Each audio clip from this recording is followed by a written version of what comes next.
दतिया जिले की तीनों विधानसभा सीटों पर कांग्रेस के प्रत्याशी घोषित होने के पश्चात कांग्रेस की चुनाव प्रचार का गतिरोध समाप्त हो गया। इसके साथ ही दतिया और सेवढ़ा के चुनाव अभियान ने गति पकड़ ली। हालांकि अभी अवधेश नायक के तेवर बिगड़े हुए हैं, परंतु चुनाव आगे बढ़ रहा है। कांग्रेस ने सेवढ़ा विधानसभा क्षेत्र क्रमांक 20 से वर्तमान कांग्रेस विधायक दतिया महाराज कुंवर घनश्याम सिंह पर एक बार फिर अपना भरोसा व्यक्त करते हुए उन्हें अपना उम्मीदवार बनाया है। वहीं भाजपा ने सेवढ़ा क्षेत्र के ही पूर्व भाजपा विधायक प्रदीप अग्रवाल पर विश्वास का दांव खेला है।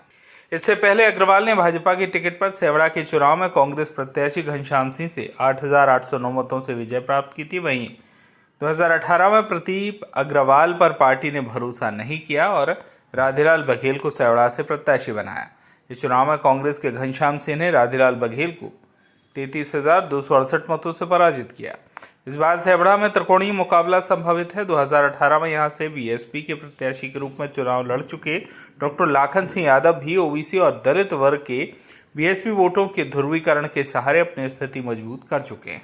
हालांकि उनके टिकट परिवर्तन हो सकने की चर्चाएं जवां पर हैं, परंतु अब तक ऐसी कोई प्रमाणिक खबर सामने नहीं आई है।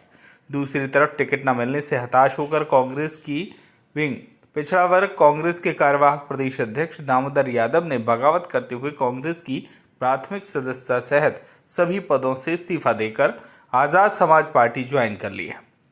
आसपास दामोदर सेवढ़ा अपना प्रत्याशी घोषित कर दिया है। इससे सेवढ़ा का चुनाव अब और भी रोचक हो गया है। इधर दतिया विधानसभा सीट पर कांग्रेस द्वारा जारी प्रथम सूची में दतिया से कांग्रेस प्रत्याशी के रूप में घोषित अवधेश नायक का नाम प्रत्याशियों की सूची से कट गया। विगत दिवस जारी कांग्रेस की दूसरी सूची में अवधेश के स्थान पर पूर्व विधायक राजेंद्र भारती का नाम घोषित किया जा चुका है। भारती 1984 से अब तक विभिन्न दलों के प्रत्याशी के रूप में निरंतर 7 चुनाव लड़ चुके हैं, जिनमें से 2 चुनाव उन्होंने जीते हैं। अब शेष 5 चुनावों में उन्हें पराजय प्राप्त हुई। राजेंद्र भारती 1984 के निर्वाचन में दतिया विधानसभा क्षेत्र 22 से पहली बार कांग्रेस से विधायक निर्वाचित हुए। 1989 से 90 के चुनाव में भाजपा के शंभुदयाल तिवारी से उन्हें पराजित होना पड़ा। 1993 में राज्य सरकार गिर जाने के बाद हुए उपचुनाव में कांग्रेस ने नए चेहरे के रूप में दतिया महाराज एवं दतिया भिंड संसदीय क्षेत्र से सांसद रहे कृष्ण सिंह जूदेव के छोटे बेटे घनश्याम सिंह को उम्मीदवार बनाया। यह सीट पुनः अपने कब्जे में कर ली। 10,000 से अधिक वोटों से संसदीय चुनाव में विधानसभा क्षेत्र हारने के क्राइटेरिया में आने के कारण 1998-99 के चुनाव में घनश्याम सिंह का टिकट कटकर चंदन सिंह गुर्जर बाबूजी को दिया गया। इस चुनाव में भाजपा से श्रीमती सावित्री सिंह ने चुनाव लड़ा और राजेंद्र भारती समाजवादी पार्टी के उम्मीदवार के रूप में यह चुनाव जीते। 2003 का चुनाव भारती जी शरद पवार की एनसीपी के टिकट पर लड़कर पराजित हुए। यह चुनाव कांग्रेस के घनश्याम सिंह ने विजित किया। 2008 में भी कांग्रेस ने घनश्याम सिंह को ही उम्मीदवार बनाया। इस चुनाव में राजेंद्र भारती बीएसपी प्रत्याशी के रूप में दूसरे स्थान पर रहे, जबकि भाजपा प्रत्याशी डॉक्टर नरोत्तम मिश्रा ने विजयश्री हासिल की। इसके उपरांत 2013 में घनश्याम सिंह को सेवढ़ा भेज दिया गया तथा कांग्रेस प्रत्याशी के रूप में राजेंद्र भारती को मैदान में उतारा गया। लेकिन 2013 और 2018 के दोनों चुनाव भी कांग्रेस प्रत्याशी के रूप में भारती हारे तथा डॉक्टर नरोत्तम मिश्रा विजयी रहे। अब चौथी बार डॉक्टर मिश्रा और श्री भारती आमने सामने हैं। चुनाव प्रचार में तेजी आ चली है, किंतु कांग्रेस की अंदरूनी कलह भाजपा को एक बार फिर लाभ पहुंचाती दिख रही है। यदि पार्टी हाईकमान ने अवधेश नायक तथा अन्य असंतुष्टों को मैनेज करके डैमेज कंट्रोल किया तो परिणाम पिछले चुनावों की तर्ज पर सामने आ सकते हैं। दूसरी तरफ जिले की भांडेर विधानसभा क्षेत्र 21 में कांग्रेस प्रत्याशी फूल सिंह बरैया का चुनाव अभियान भी जोर शोर से चल रहा है। हालांकि भांडेर से टिकट मांग रहे कुछ कांग्रेस पदाधिकारी पार्टी से इस्तीफा देकर भाजपा में शामिल हो गए हैं।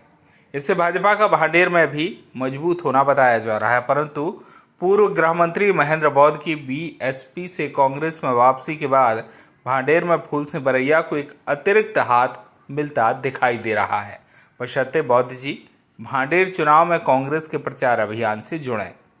भांडेर में अपना प्रत्याशी घोषित करने के संदर्भ में भाजपा की अब तक ऊहापोह की स्थिति में फंसी हुई पार्टी ने अपने निजी सर्वे के अनुसार भांडेर से लगातार 2 चुनाव जीत चुकी वर्तमान भाजपा विधायक रक्षा संतराम पर दांव लगाने को सुनिश्चित पराजय मानकर सिरोनिया का पत्ता साफ करते हुए भांडेर के पूर्व भाजपा विधायक घनश्याम पिरोनिया को प्रत्याशी घोषित कर दिया।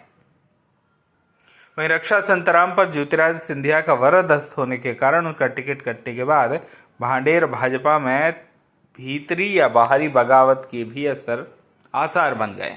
भाजपा की 5वीं सूची में भांडेर से पूर्व विधायक एवं राज्य मंत्री रह चुके घनश्याम पिरोनिया का नाम घोषित होने के बाद ज्योतिरादित्य सिंधिया की नाराजगी भी उन्हें भारी पड़ सकती है। निर्वाचन आयोग के निर्देशों के अनुरूप तीनों विधानसभाओं के लिए प्रत्याशियों के नाम नामांकन की प्रक्रिया जिलाधीश कार्यालय में सुबह 10 बजे से प्रारंभ हो चुकी है। इस प्रक्रिया के दौरान कुछ प्रत्याशियों की अजीबोगरीब हरकतें भी सामने आई हैं। सेवड़ा से निर्दलीय प्रत्याशी के रूप में चुनाव लड़ने के लिए नामांकन प्रस्तुत करने पहुंचे राम कुमार वैद्य ने शुल्क के रूप में लगभग 11,000 रुपये की रेजगारी चिल्लर जमा कराई। इन सिक्कों की गिनती में जहां अच्छा खासा समय लगा, वहीं लोगों में चर्चा और हास्य का विषय भी बना। दतिया से राजेंद्र पटवा की रिपोर्ट।